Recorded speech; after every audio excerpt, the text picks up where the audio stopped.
en rétrospective. Yasmine Abdel-Fadel. Pas besoin d'autres témoins, là. C'est possible, là. Antoine C'est Robitaille. une décision, mais ça a un coût. C'est toujours payant. C'est notre devise. La rencontre, Abdel-Fadel, Robitaille. Bonjour à vous deux. Hey, Allô, bonjour, allô? Mario. Alors, la Bonjour, colline, Yasmine. la colline Allô? parlementaire à Québec est-elle sous le choc? C'est pas tous les jours qu'un député du côté du gouvernement, du côté du pouvoir, signe dans les journaux une lettre ouverte. C'est ce que fait Yuri Chassin, député de Saint-Jérôme, dans le Journal de Montréal ce matin, où il blâme son propre parti, sa propre équipe. Yasmine, t'en sais un peu plus sur ce qu'il y a derrière ça? Hey, j'en ai entendu parler ce matin. Il y a des députés bien fâchés de cette sortie-là, qui d'ailleurs a été verbale pendant le caucus de Rimouski. Là. On m'a dit là, qu'il a fait une montée de lait au caucus, oui, sur le 11 milliards de déficit, mais sur le fait que ça marche plus, ça marche pas, les déficits, la bureaucratie, et que cerise sur le gâteau pour lui, ben, il n'a pas été nommé ministre pour remplacer Non, mais Fitzgibbon. ça, c'est sûr que c'est au cœur du problème. Là. Ça, Mais là, on m'a dit, apprend là, il qu'il était va faire fâché. son...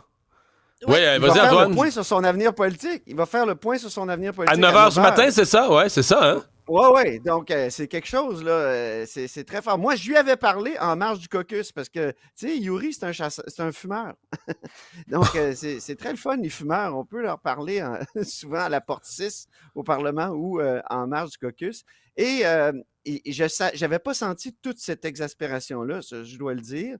Mais, et puis là, j'arrêtais pas de dire, vas-tu aller chez les conservateurs? Tu sais, on sait que Ben, je te la pose la question ce matin. Pourrait-il joindre le Parti conservateur d'Éric Duhem dès ce matin et donc commencer à siéger? Parce que là, Éric Duhem serait dorénavant représenté à l'Assemblée nationale.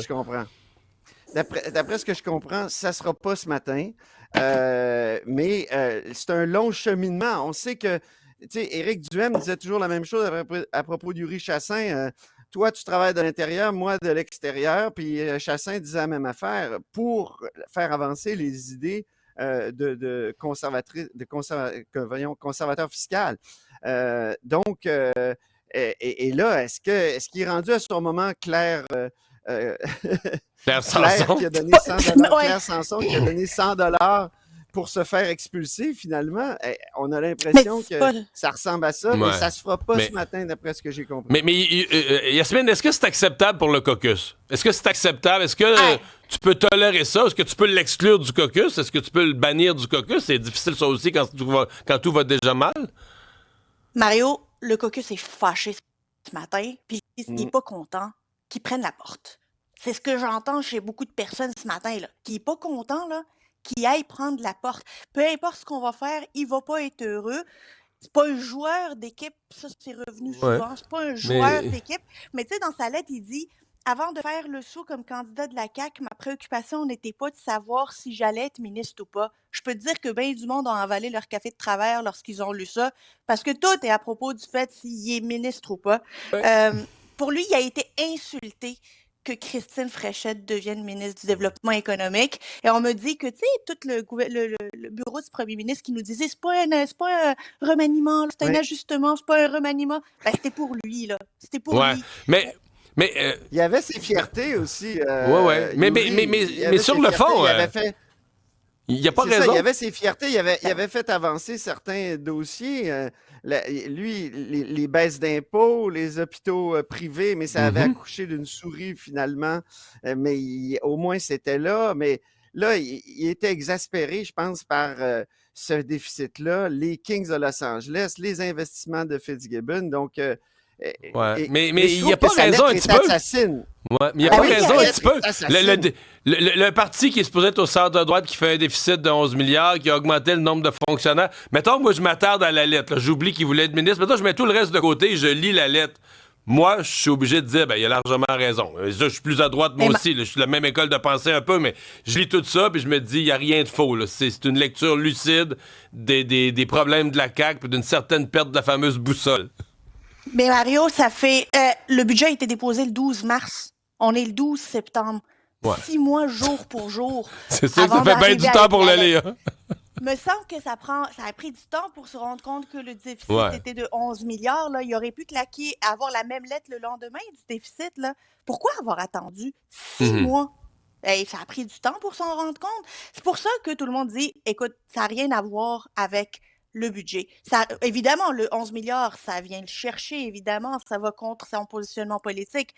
Mais c'est la goutte de trop pour lui, là, ça a été critique. Ouais, à suivre. Donc, 9h ce matin, on va en savoir davantage. On m'a dit qu'il a été question dans les cercles conservateurs à Ottawa de Yuri Chassin la semaine passée. Donc, est-ce qu'il pourrait... je veux qu'on ferme ce sujet-là, mais est-ce qu'il pourrait à 9h dire « Je m'en vais indépendant. Je quitte la CAQ, trop tôt pour joindre un autre parti, je m'en vais indépendant. » C'est-tu imaginable, ça?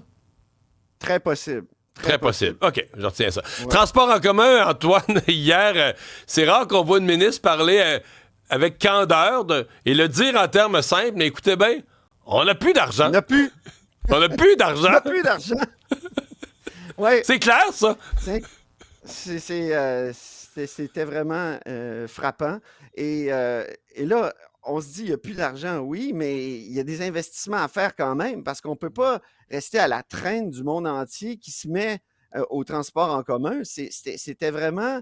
c'est comme si on disait, on répare plus les routes, on arrête, on ne fait plus rien parce qu'on n'a plus d'argent. C'est sûr qu'il faut faire quelque chose en transport en commun. Je comprends que tout le financement est très complexe, mais il y a peut-être des avenues. Là. On met énormément d'argent dans l'électrification des transports, l'électrification des transports en commun, mais est-ce que ça fait vraiment en sorte qu'on a plus de services? Moi, je dis, il y a plusieurs personnes qui disent, ben non, on fait juste changer un mode qui est... parce que ça coûte 2 fois plus cher. Je comprends qu'un autobus électrique coûte 2 fois plus cher, fait que tu aurais eu 2 autobus pour le prix. Mais là, tu en as un qui est moins polluant, mais tu as moins de transport en commun. Il y a comme un questionnement qui est en train de jaillir. Absolument. Ouais. Il y a une question de finances publiques aussi qui est importante là-dedans. Là. Puis le gouvernement n'a pas tout à fait tort en disant qu'ils ont investi massivement depuis leur arrivée au pouvoir dans le transport en commun. À un certain moment, on reproche au gouvernement de ne pas investir assez. La vérité, c'est que la municipalité a le devoir, les municipalités, de gérer leur société de transport. Mais il y a peu de reddition de comptes. On réfléchit peu. On va avoir des audits, aux là. Municipalités. Hein? Oui, je veux bien des audits, mais à la base, là, les municipalités, ceux qui les dirigent sont des politiciens. C'est eux qui devraient répondre à la population sur la gestion dans les sociétés d'État. Là. Ouais. Projet de loi sur le pourboire, semble-t-il, qui s'en vient, sur la protection du consommateur, mais qui va toucher le thème du pourboire. Ça, pour la CAQ, c'est de la belle façon d'aller gagner des votes. Il n'y a aucun doute. Là, c'est un sujet hyper sensible ces années-ci. Maintenant, est-ce que le gouvernement doit vraiment se mêler de la relation restaurateur-client? Même si moi, je chiale là, contre tout ce qu'ils nous mettent sur les terminaux, puis 18, 20, 25% après taxes, je suis le premier à chialer contre ça. Je suis pas sûr que je fais le pas d'après, par exemple, de dire que c'est le gouvernement qui doit régler ma relation avec les restaurateurs. Là. Mario, je pense pas que c'est le cœur du projet de loi. Je vais être bien honnête avec toi, là, c'est pas le cœur du projet de loi. Je pense que ça aurait été rajouté à un projet de loi qui était réfléchi depuis plusieurs mois sur tout ce qui est crédit. On veut revoir les notions de crédit, la loi sur la protection du consommateur sur cette question bien précise. Et évidemment, rajouter et saupoudrer une petite disposition ou deux sur les pourboires, là, ça vient rajouter un petit côté populiste qui va plaire aux électeurs. On a senti la frustration des électeurs, des consommateurs des derniers mois de voir des pourboires à 18, 20, 25, puis si tu donnes moins que ça, c'est que tu es un maudit cheap, là. Là, le gouvernement dit, on vous a entendu, mais ça va faire passer le reste des dispositions qui restent d'être beaucoup plus sérieuses, beaucoup plus importantes et beaucoup moins superficielles que le pourboire. Hein, c'est un peu une sorte de gadget ajouté à un projet de loi pour faire parler, là, pour avoir l'air de s'occuper des problèmes du vrai monde. Et tu sais, ça pourrait être réglé autrement. Là. Franchement, c'est vraiment surprenant que ça se retrouve dans un projet de loi. Et Antoine, t'as réclamé le mot de la fin aujourd'hui? On est le 12 septembre, Mario. Je trouve qu'il y a 30 ans, ta vie changeait. Ma vie changeait. Je l'ai souligné plus tôt dans l'émission. Oui, il y a 30 ans, j'étais élu député. T'étais déjà à la couverture politique? Ah non. Pas non, J'étais un étudiant. J'écrivais, oui, c'est vrai, à l'occasion pour le journal Voir à l'époque. Et j'avais écrit sur toi, c'est vrai. Ouais, ouais. Ça devait pas on était jeunes, on était fous. Hein?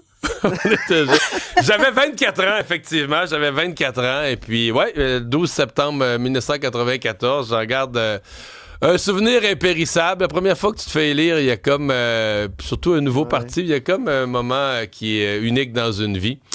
Alors, voilà. Mais il y a des gens comme toi, Antoine, avec qui je peux en parler, parce qu'ici, une bonne partie de l'équipe n'était pas née.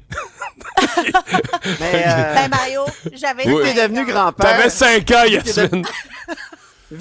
Ah oui, 5 ans, Yasmine, mon Dieu. Tu t'en souviens, moyen, là? Vu que tu es devenu grand-père, j'ai l'impression que tu vas avoir des bonnes discussions avec tes petits-enfants sur cette époque. Leur raconter épique, ces péripéties. Le référendum après. Mais pour vrai, c'était une période incroyable. C'était quelques années après l'échec de Meach, référendum. En fait, le jour où moi j'ai été élu comme député, mais celui qui a été élu premier ministre, c'était Jacques Parizeau, avec la promesse formelle de faire un référendum l'année d'après. Quelques mois après les élections, on était dans le processus référendaire. C'est sûr que on est dans une époque bien tranquille là, quand le gouvernement... La grosse nouvelle, c'est que le gouvernement va peut-être jouer d'un pourboire. On est dans une époque plus tranquille. Hey, merci à vous deux. À demain.